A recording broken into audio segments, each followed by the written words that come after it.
माझे नाव सीमा आहे. मी खूप गरीब स्त्री होते. मी माझे जीवन अत्यंत गरिबीत जगत होते. मला 3 तरुण मुली होत्या. मुलगा नव्हता. माझे पती शेतकरी होते.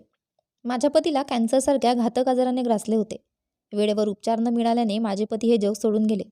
या महागाईच्या जीवनात गरीब माणसाला जगणे कठीण झाले आहे.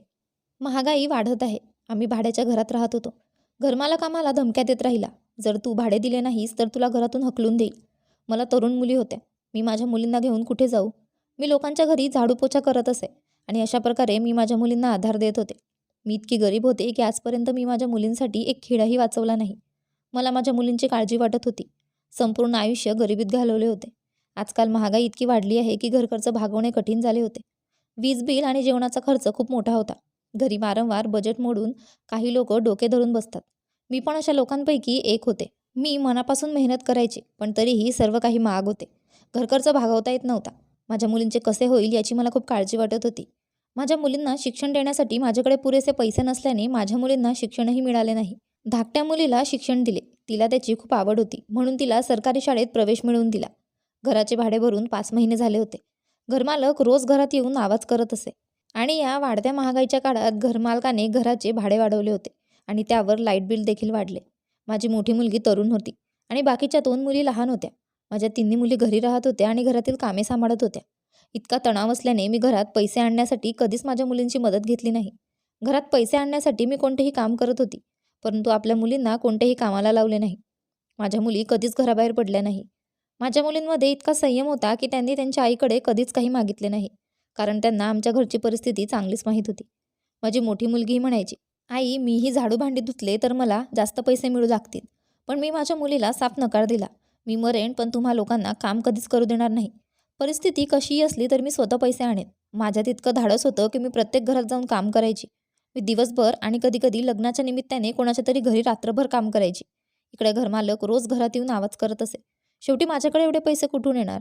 मी महिनाभरात इतके पैसे कमवत नव्हती जेवढे त्याने 1 महिन्याचे भाडे वाढवले होते. घरमालकाने आणखी 1 महिन्याची मुदत दिली होती. त्याने सांगितले होते की 6 महिन्यांचे भाडे नाही दिले तर महिन्याचा पहिला दिवस येताच तुला हकलून देईल आणि संपूर्ण गावात तुझा अनादर करीन, असे ते म्हणाले होते. मला रात्रंदिवस भीती वाटत होती की जर घरमालकाने मला घरातून हाकलून दिले तर मी माझ्या तरुण मुलींसह कुठे जाईल आणि तोंड कुठे लपवू. माझ्या मुलींना कोणीही पाहिले नव्हते आणि जर घरमालकाने मला माझ्या मुलींसह बाहेर काढले तर प्रत्येकजण चांगले किंवा वाईट माझ्या मुलींकडे पाहतील. माझा असा कोणीही नातेवाईक नव्हता जो माझ्यावर दया करेल आणि थोडेसे पैसे देईल. जे काही करायचे होते ते मीच केले. माझ्या पतीच्या नातेवाईकांपैकी कोणाचाही आमच्याशी संबंध नव्हता. शेजारी कधीकधी थोडे पैसे देऊन मदत करायचे, पण प्रत्येक वेळी कोणी कोणाला मदत करत नाही. ही एक दोनदाची गोष्ट आहे. मलाही अशी सवय नव्हती की लोकांपुढे हात कसा पसरवायचा हे मला माहीत नव्हते. मी नेहमीच माझ्या कमाईतून जगले आणि माझ्या मुलींना इतके मोठे केले. पण आता समोर आलेल्या परिस्थितीशी मुकाबला करणं मला कठीण जात होतं. जेव्हापासून घरमालकाने घरभाडे वाढवले होते तेव्हापासून मला भाडे देणे कठीण होत होते. घरमालकाने वीज बिलासह घरभाडे 2,000 रुपयांनी वाढवले होते, जे भरणे माझ्यासाठी खूप कठीण झाले होते. आता मी घराचे भाडे कसे भरणार किंवा मी माझ्या घराचा किंवा माझ्या मुलींचा खर्च करू शकेन, पोट भरू शकेन याची मला नेहमी काळजी वाटायची. मी सकाळी 6 वाजता घरातील काम करायला निघायचे आणि रात्री 11 वाजता घरात शिरायचे. माझ्या मुली घरातील सर्व कामे सांभाळायच्या. मी कामावरून परतल्यावर मी भाजी आणायची. मी 11 वाजता घरात यायची आणि माझ्या मुलींना भाजी द्यायची आणि मग ती जेवण बनवायची. या वाढत्या महागाईमुळे मला स्वतःलाच मरावेसे वाटले, पण माझ्या निष्पाप मुलींचा विचार करताना मी थांबायची की त्यांचा काय दोष. आज मला काळजी वाटू लागली आहे. माझ्या जाण्यानंतर माझ्या या निष्पाप मुली उद्या काळजीत असतील. या वाढत्या महागाईने गरीब जनतेला आत्महत्या करण्यास भाग पाडले आहे. मला काय करावं काही सुचत नव्हतं. मला घरखर्चाची काळजी वाटत होती. मला आमच्या मुलींच्या लग्नाची काळजी वाटत होती आणि आमच्या घराचे भाडे देण्याचीही चिंता होती, कारण जर घरमालकाने आम्हाला या घरातून हकलून दिले तर संपूर्ण गावात आमचा अपमान होईल. भाडे न दिल्याने घरमालकाने आपल्याला घरातून हकलून दिले हे संपूर्ण गावाला कळेल. त्यानंतर गावातील कोणीही आम्हाला भाड्याने घर देणार नाही आणि मला असा अपमान अजिबात नको आहे. मी फक्त रडत राहिले आणि लोकांच्या घरी काम करत राहिले. माझी तब्येतही थोडी बिघडायला लागली होती, पण खूप समस्यांमुळे मी माझ्या तब्येतीकडे फारसे लक्ष दिले नाही. काहीही झालं तरी मला माझं आयुष्य जगायचं होतं. मला माझ्या मुलींची नेहमीच काळजी होती. मला त्यांच्या आयुष्याची नेहमीच काळजी होती. मला माझ्या स्वतःच्या आयुष्याची काळजी नव्हती. या समस्यांमुळे मी डोकं धरून बसायचे. देवाने मला त्रास नाही तर मला मोठ्या संकटात टाकलं होतं. माझ्याकडे फक्त थोडाच वेळ होता. आता यावेळी घरमालकाला पैसे मिळाले नाहीत तर त्यांनी आम्हाला घरातून हाकलून दिले असते. आम्हाला मदत करणारे कोणीच नव्हते.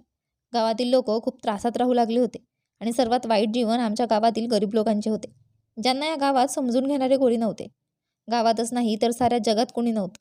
6वा महिना संपण्याच्या आठवडाभर आधी घरमालक आमच्या घरी आला आणि मला धमकी दिली की 7व्या महिन्याच्या पहिल्या दिवसापूर्वी पैसे दिले नाहीत तर तुझी संपूर्ण गावात इज्जत उडवून देईल.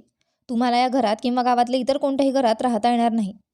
आत्तापर्यंत मी कसे तरी हे प्रकरण हँडल केले होते आणि घरमालकाला परत पाठवले होते. मी तुला पैसे देईन असे सांगितले. येथे गोंधळ घालू नकोस. मी घरात आले तेव्हा माझ्या मुली डोके टेकून घरातील कामं करत होत्या. गरीब माणसाची सर्वात मौल्यवान गोष्ट म्हणजे त्यांचा आदर. आणि त्यात या घरात आम्ही 4 फक्त महिलाच होतो. स्त्रीचा सन्मान हा सर्वात मौल्यवान असतो.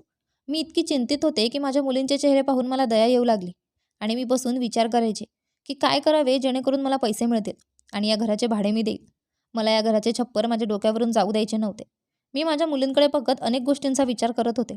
मग अचानक माझ्या मनात एक विचार आला. पण त्या विचाराने माझे शरीर थरथरू लागले. माझ्या मनात चुकीचे विचार येऊ लागले की या अडचणीच्या काळात जर मी घराचे भाडे दिले नाही तर मग मला माझ्या मुलींसह घरातून काढून टाकले जाईल. माझ्यापेक्षा माझ्या मुलींना जास्त त्रास होईल. मी दिवसभर घराबाहेर पडून लोकांच्या घरी काम करत असे आणि माझ्या मुलींनी मला घेरले.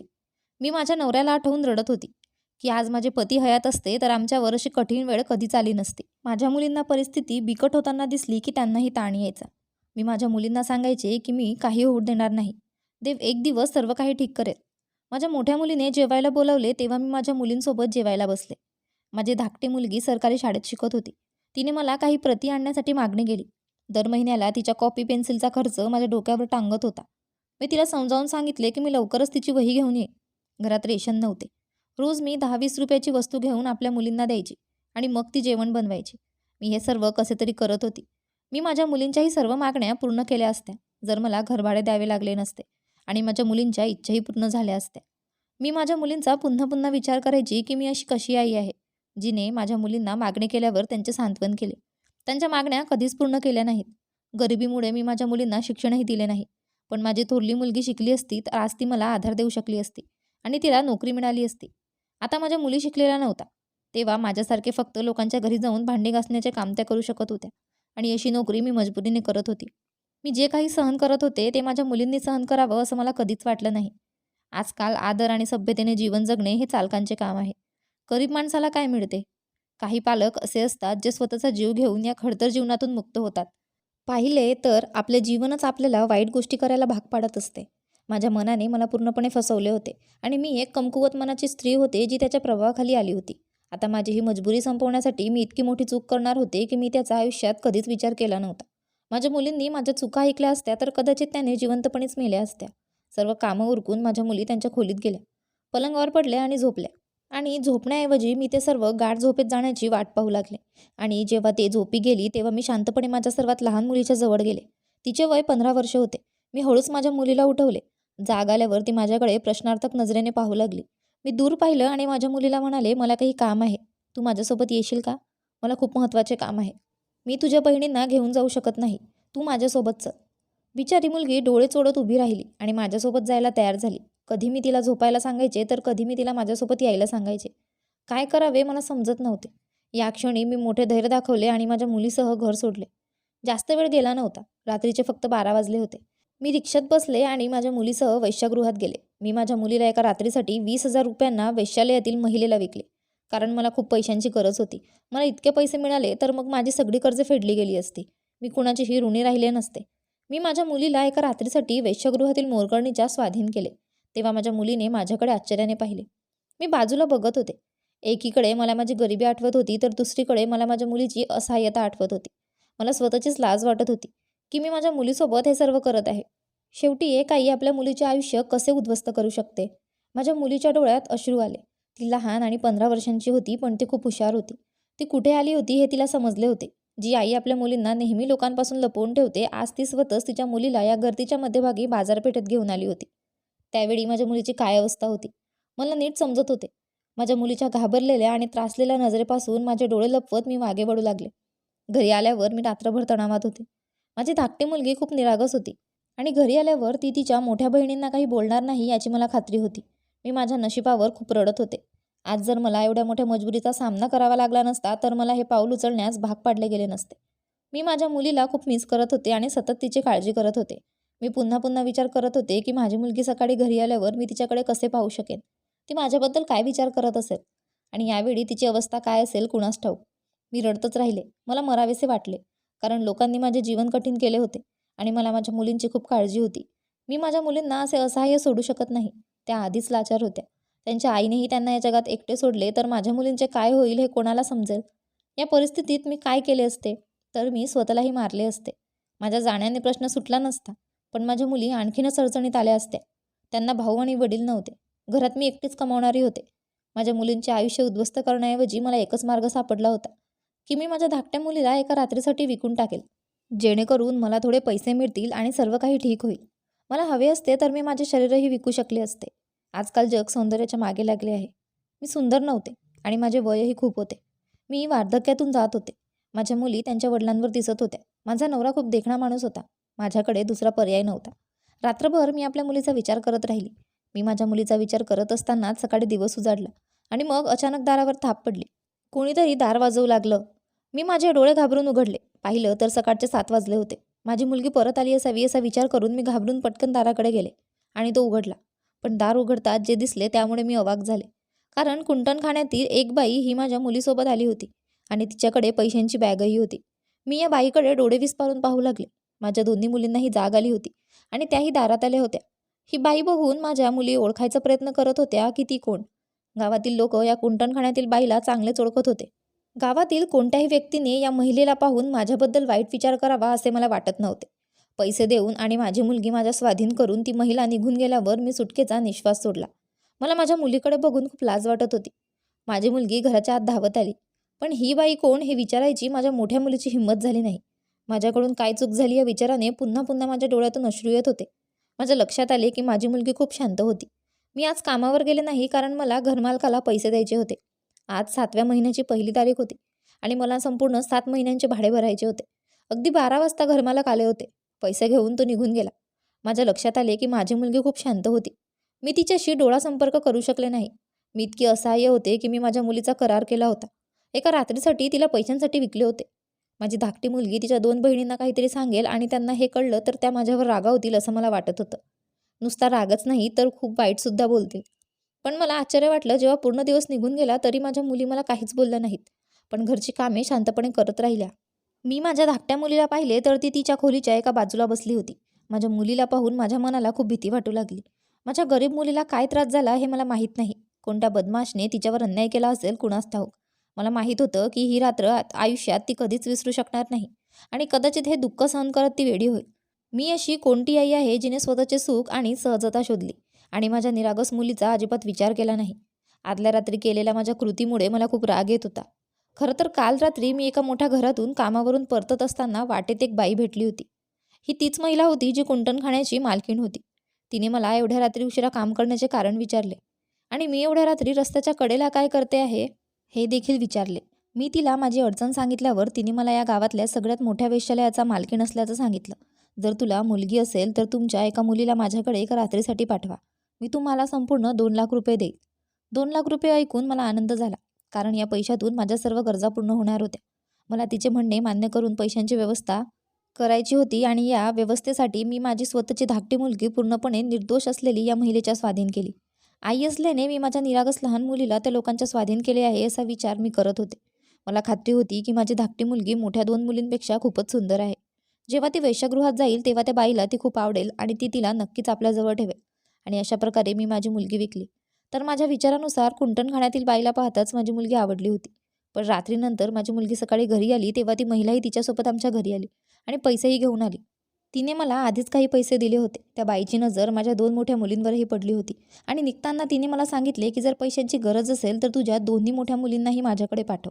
माझ्या मुलीही त्या बाईकडे लक्षपूर्वक पाहत होत्या, जिच्यासोबत त्यांची धाकटी बहीण आली होती. मला भीती वाटू लागली होती की ती बाई तिच्या माणसांना पाठवून माझ्या मोठ्या मुलींना घेऊन जाईल. मी माझ्या मुलांना घरात जाण्याचा इशारा करू लागले. तितक्यात माझी नजर माझ्या लहान मुलीवर पडली जी माझ्याकडे एकटक पाहत होती आणि माझे हावभाव समजून घेत होती.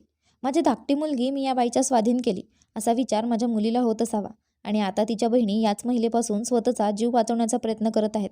मला खूप लाज वाटत होती. मी जिवंत असतानाच मरावेसे वाटले. त्या बाईने माझ्या मोठ्या मुलींकडे कटाक्ष टाकला आणि निघून गेली. तिच्या वागण्यावर मला खूप राग येत होता. माझ्या धाकट्या मुलीला पूर्ण धक्का बसला होता. ती बाई मला काय सांगू पाहत होती ते मला समजले. याचा अर्थ असा की मी माझ्या दोन्ही मुलींनाही तिच्याकडे पाठवलं पाहिजे, ज्याच्या बदल्यात ती मला भरपूर पैसे देईल. मी ती बॅग आत घेतली आणि पैसे असलेली बॅग उघडली.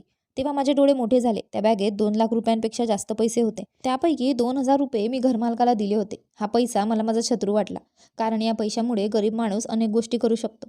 ते पैसे बघून मी मुकपणे अश्रू ढाळत होते आणि मी माझी मजबुरी सहन करत होते.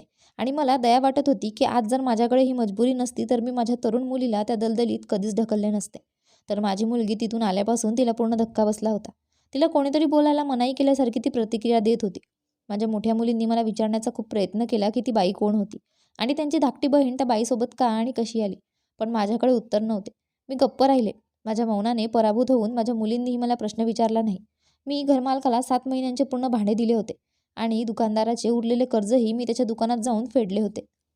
मला अनेकदा माझ्या मुलीचे डोळे माझ्यावर असल्याचे जाणवले, पण माझी नजर तिला भेटताच ती माझी नजर टाळू लागली. तिने माझ्याशी बोलणे पूर्णपणे बंद केले होते आणि ती शाळेतही जात नव्हती. ती कधीही तिच्या खोलीतून बाहेर आली नाही. मी 1-2 वेळा तिच्याशी बोलण्याचा प्रयत्न केला, तर ती मला ओळखत नसल्यासारखी प्रतिक्रिया देऊ लागली. माझ्या मुलीच्या या वागण्याने मी चिंतेत होते. मला खूप राग येत होता आणि तिच्या या वागण्याला मी कारणीभूत होते याचा खेदही मला वाटत होता. पण मला माझ्या मुलीची काळजी वाटू लागली की ती ठीक आहे की नाही.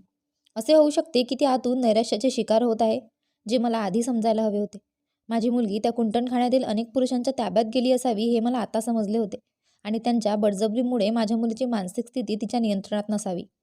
तेव्हा जवळपास 20 दिवस उलटून गेले होते. तेव्हा अचानक एके दिवशी माझ्या मुलीच्या शाळेतील एक सरकारी शिक्षक आले. तो मुलगा माझ्या मुलीच्या शाळेत शिक्षक होता आणि तो माझ्या मुलीला शाळेत शिकायला बोलवायला आला होता. मला भीती वाटत होती की माझी मुलगी घराबाहेर भेटलेल्या प्रत्येकाला माझे सत्य सांगेल, ज्यामुळे तिची शारीरिक आणि मानसिक स्थिती आणि ती कोणत्या परिस्थितीतून गेली आहे हे लोकांना कळेल. आणि हा माझा अपमान होण्याबरोबरच माझ्या इतर 2 मोठ्या मुलींच्या नशिबावरही डाग ठरेल आणि माझ्या मोठ्या 2 मुलींच्या आयुष्यावरही परिणाम होऊ शकतो. म्हणून मी माझ्या मुलीला शाळेत पाठवण्यात नकार दिला. मी अजूनही शाळेतील शिक्षकांच्या वारंवार केलेल्या विनंतीवर विचार करत होते. तेव्हा एके दिवशी माझी धाकटी मुलगी माझ्यासमोर आली. या अपघातानंतर ती ना माझ्यासमोर आली ना माझ्याशी काही बोलली होती. आज खूप दिवसांनी ती माझ्याशी बोलायला आली. मी प्रेमाने तिला माझ्या जवळ बसवण्याचा प्रयत्न केला, पण ती तिच्या जागेवर घट्ट बसली आणि मग तिने मला जे काही सांगितले ते ऐकून मी भारावून गेले. तिच्या कठोर शब्दात तिने मला असे काही सांगितले ज्यावर माझ्या कानांवर विश्वास बसेना. ती म्हणाली, मला शाळेत जायचे आहे, मला अभ्यास करायचा आहे. मी तिच्याकडे लक्षपूर्वक पाहत होते. मी हिचकीत जाऊन तिला शाळेत जाण्याचे कारण विचारले. माझ्या ऐकण्याऐवजी ती रागावली आणि म्हणाली की तिला घरात राहायचे नाही, मी दिवसभर शाळेत राहीन. मी शाळेतून शिकवणीसाठी गेले तर मी दुपारी 4 किंवा 5 वाजता घरी परते. मग मी माझ्या अभ्यासात व्यस्त राहीन आणि रात्री झोपेन. माझे दिवस असेच चालू राहतील. ती मला सांगू लागली की मला माझ्या भविष्याची आणि माझ्या भावी आयुष्याची जबाबदारी घ्यायची आहे आणि तुला तर मी फक्त माझी आई बोलायसाठीच आई म्हणू शकते. तू माझी कोणतीही जबाबदारी घेऊ शकत नाही. तिच्याकडून हे शब्द ऐकून मी तिच्याकडे आश्चर्याने पाहत होते. मी माझ्या मुलीला म्हणाले, ठीक आहे, तुला शाळेत जायचे असेल तर जा. तिचे बोलणे ऐकून मी म्हणू लागले की तुला माझ्या या घराचा तिरस्कार नाही, पण तू माझा तिरस्कार करत असेल तर काळजी करू नको. हे तुझे घर आहे. तू तुझ्या अभ्यासावर आरामात लक्ष केंद्रित करू शकते. मी हे घर सोडेन. तुम्ही तुमच्या भविष्यावर लक्ष केंद्रित करा. तुझ्या भविष्याला तूच जबाबदार आहेस. असो, आता तुझा माझ्याशी काही संबंध नाही. मी तुझ्यासाठी तुझी आई नाही आणि कदाचित मी तुझ्या जबाबदाऱ्या पार पाडू शकत नाही. आपले म्हणणे मांडून ती गप्प झाली. मी माझ्या मुलीशी जे केले होते त्यानंतर कदाचित मी तिच्यावर कोणताही अधिकार ठेवण्यास सक्षम नव्हते. माझ्या मुलीच्या सांगण्यावरून मी तिला शाळेत जायला सांगितले होते. मी सुद्धा तिच्या पुस्तक आणण्याच्या तयारीत होते. तेव्हा तिच्या शाळेतील शिक्षकांनी मला वाटेत अडवले आणि तिच्या प्रती आणण्यास नकार दिला. तो म्हणाला, तुम्ही तिला लगेच शाळेत पाठवा आणि तिचे सर्व सामान मी स्वतः तिच्यासाठी घेईन. मला आश्चर्य वाटले की मी माझ्या मुलीसाठी कोणत्याही प्रकारे मदत करू शकत नाही. नक्कीच तिलाही आता माझ्याशी काही करायचं नव्हतं. मी पुढे माझ्या मुलीला त्याच दिवशी शाळेत पाठवले. मनापासून ती अभ्यासावर लक्ष केंद्रित करू लागली आणि शिकवणीलाही गेली. तिची शिकवणीही तिच्या शाळेतील शिक्षकांनी दिली होती आणि तो शिकवणीसाठी पैसेही घेत नव्हता. माझे मन आता थोडे हलके झाले होते, कारण आता माझी मुलगी अभ्यासात व्यग्र होती. मला नेहमी भीती वाटत होती की माझी मुलगी याबद्दल कोणाला सांगेल, कारण ती तरुण होती आणि तिने मूर्खपणाने हे कोणाला सांगितले तर तिला लाज वाटू शकते. लोक तिची चेष्टा करतील आणि त्याचवेळी माझा गैरसमजही करतील. माझ्या मुलीला शाळेत जाऊन 2-3 महिने झाले होते, पण आजपर्यंत मी काहीच ऐकले नव्हते. माझी मुलगी सकाळी शाळेत जायची, त्यानंतर कपडे बदलून दुसरीकडे शिकवणीला जायची. रात्रीचे काम संपवून मी घरी यायचे तेव्हा ती तिची खोली बंद करायची आणि आराम करायची किंवा अभ्यास करायची. तिचा आणि माझा संवाद फार कमी होता. एकदा जिथे मी संध्याकाळी कामावर जायची तिथून माझी लवकर सुटका झाली. माझ्या मुलीची ट्युशनवरून यायची वेळ झाली. मी पण त्याच वेळी घरी आली. घरी आल्यावर माझ्या मुलीच्या शाळेतील शिक्षकही घरात उपस्थित असल्याचे मी पाहिले. माझी मुलगी मला खूप आनंदी दिसत होती. शाळेतील शिक्षकांनी सांगितले की तुमच्या मुलीचा निकाल खूप चांगला लागला आहे. ती संपूर्ण वर्गात प्रथम आली आहे. तिच्या आनंदाला सीमा नव्हती. माझ्या मुलीला आनंदी पाहून मलाही खूप आनंद झाला. माझी मुलगी तिच्या बहिणींसोबत खोलीत गेली तर तिच्या शाळेतील शिक्षक माझ्याजवळ बसून बोलत होते. बोलत असताना त्याने मला काहीतरी सांगितले ज्यामुळे मला धक्का बसला आणि तो मला काळजी करू नका असे सांगू लागला. कारण मला तुमच्या समस्येचे कारण माहीत आहे. तुम्ही तुमच्या मुलीसोबत काय केले ते मला माहीत आहे आणि तुम्ही ते मजबुरीने केले. हे सर्व ऐकून मी शरमेने माझे डोळे पाणावले. मला धक्का बसला आणि माझे मन खूप घाबरले. मला समजले की माझ्या मुलीने तिच्या शाळेतील शिक्षकांना सर्व काही सांगितले आहे. तो बिचारा माझ्याबद्दल काय विचार करत असेल. मी माझी स्वतःची मुलगी इतरांच्या स्वाधीन केली. मी लाजेने रडत होते. पण शाळेतील शिक्षकाने मला जे सांगितले ते ऐकून मला धक्काच बसला. माझ्या मुलीच्या शिक्षिकेने मला सांगितले, ज्या कुंटणखाण्याला मी माझी मुलगी विकली होती आणि ज्या कुंटणखाण्याची मालकीण ती बाई होती त्या महिलेबद्दल सांगितले. या शाळेतील शिक्षिकेची ती आई होती. शाळेतील शिक्षकाने सांगितले की माझे घर तेथे आहे. तो सांगू लागला, आणि ज्या दिवशी तुम्ही तुमच्या मुलीला सोडून आमच्या घरातून निघून गेलात, मग जेव्हा मी घरी गेलो आणि मोहिनीला तिथे बसलेली दिसली तेव्हा मला धक्काच बसला. मोहिनी तिथे खूप घाबरत बसली होती आणि जोरजोरात रडत होती.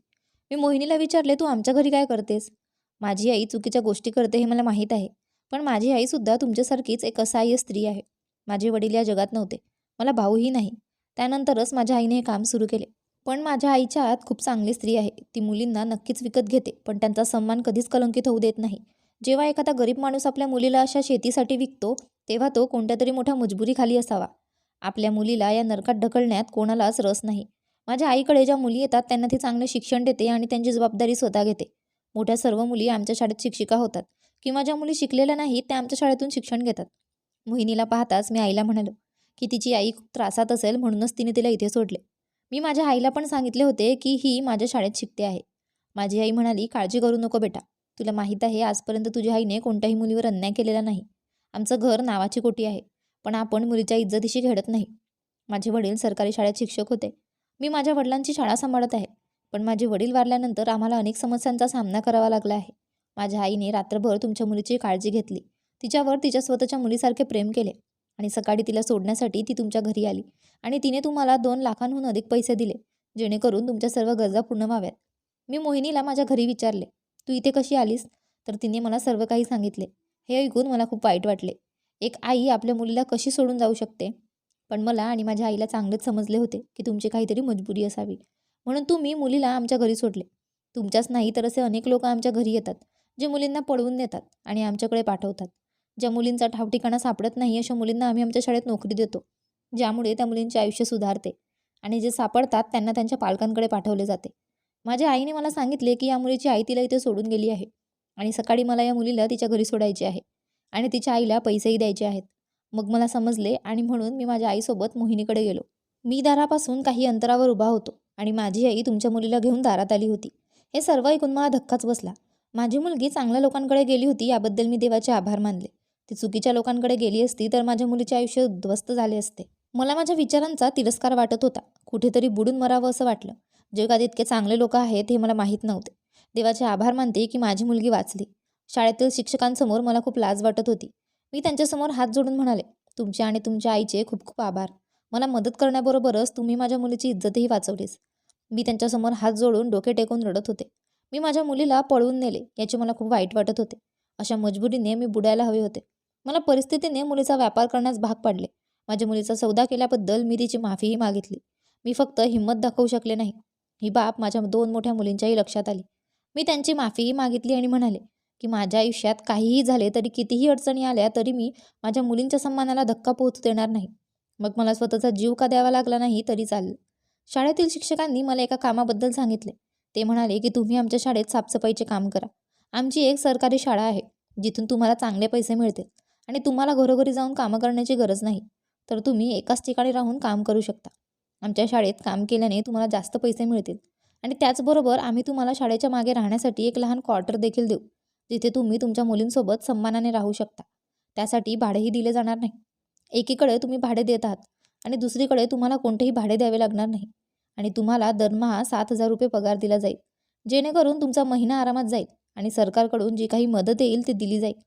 गोरगरिबांना सर्वप्रथम शाळेतील नोकऱ्या, ते काम करणारे नोकर आणि शाळेतील शिकणारी मुले. शाळेतील शिक्षकांचे म्हणणे ऐकून मला आनंद झाला. मी माझे जीवन चांगले होताना पाहू शकले. शाळेतील शिक्षकांनी सांगितल्याप्रमाणेच मी केले. मी माझे भाड्याचे घर रिकामे केले आणि शाळेच्या क्वार्टरमध्ये राहू लागले आणि शाळेतच काम करू लागले. माझी मुलगीही त्याच शाळेत शिकू लागली. आता मी माझ्या मुलींसोबत चांगले जीवन जगत आहे, पण आजही मला माझ्या मुलींशी नजर मिळवायला लाज वाटते. मला स्वतःचा तिरस्कार वाटू लागला. की मी माझ्या मुलींबद्दल असा विचार कसा करू शकते. आजही ती गोष्ट आठवली की मला स्वतःचाच राग यायला लागतो. सध्या जीवनात बरीच प्रगती झाली आहे. या घटनेला 7 वर्षे झाली आहेत.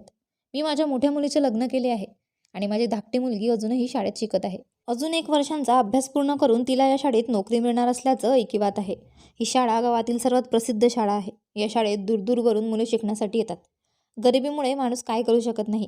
अशी गरिबी देव कोणावरही आणू नको अशीच प्रार्थना करेन.